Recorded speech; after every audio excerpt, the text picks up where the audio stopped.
capteurs en agriculture, il en existe une grande diversité.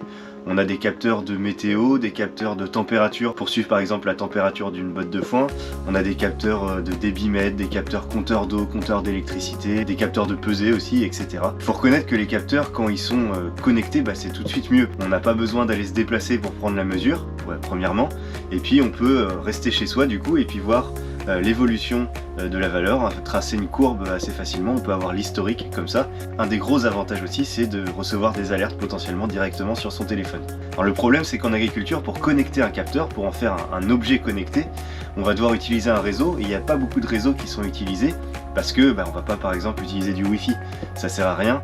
La portée elle va être d'une centaine de mètres et nous on va installer des capteurs dans une parcelle, donc ça va pas marcher. Donc pour pallier à ce problème, on pourrait utiliser un réseau 4G ou un réseau cellulaire. Là ça marcherait sur des plus grandes distances. Par contre, le problème c'est que ça consomme beaucoup d'énergie et notre capteur il risque de tenir peut-être un mois maximum et puis ensuite il s'éteindrait. Cette série de vidéos, elle est là pour vous montrer comment ça fonctionne un réseau bas débit LoRa qui va vous permettre de développer vous-même votre propre capteur que vous allez installer dans votre parcelle et vous allez recevoir les informations directement sur votre téléphone ou sur votre ordinateur. Donc le réseau bas débit LoRa qu'on va utiliser, pour comprendre très rapidement, c'est comme un Wi-Fi chez vous. Vous avez d'une part une box internet qui va émettre son Wi-Fi, cette box elle a accès à internet et vous allez avec votre téléphone vous connecter à cette box via le Wi-Fi, comme ça votre téléphone aura accès à internet. Et bien avec ce réseau LoRa ça va être la même chose, on va prendre une box LoRa qu'on appelle une passerelle LoRa ou une gateway en anglais. Et cette passerelle LoRa, elle doit avoir une connexion internet pour récupérer les données des capteurs qui sont au champ et les envoyer ensuite sur internet. La grosse différence avec le Wi-Fi évidemment c'est la portée. En théorie on peut aller jusqu'à une dizaine de kilomètres avec une bonne passerelle LoRa. Et puis pour l'autonomie on parle de 1 voire 2 saisons. L'inconvénient, parce qu'il y a quand même un inconvénient, sinon tout le monde l'utiliserait ce réseau, c'est le débit. On ne peut pas envoyer énormément de données avec ce réseau LoRa.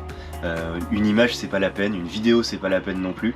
On peut envoyer juste des petites données. Je suis le capteur numéro tant, il fait 20 degrés, ma position GPS c'est ça, et c'est tout. Et en même temps en agriculture on n'a pas besoin de grand chose de plus, donc c'est pour ça que ça en fait un réseau qui est très adapté. Donc si on résume, les vidéos tutoriels du Mobilab que vous allez voir, elles vont porter soit sur installer un réseau LoRa qui va permettre de connecter des capteurs au champ et envoyer ces informations sur internet.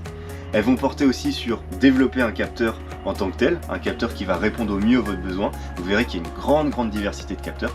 Les passerelles qu'on va utiliser sont faciles à configurer et elles vont envoyer les données sur un site internet qui s'appelle The Things Network. Vous allez voir que les données elles sont pas très facilement visualisables sur The Things Network. On va voir des lignes et nous ce qu'on veut voir c'est des belles courbes.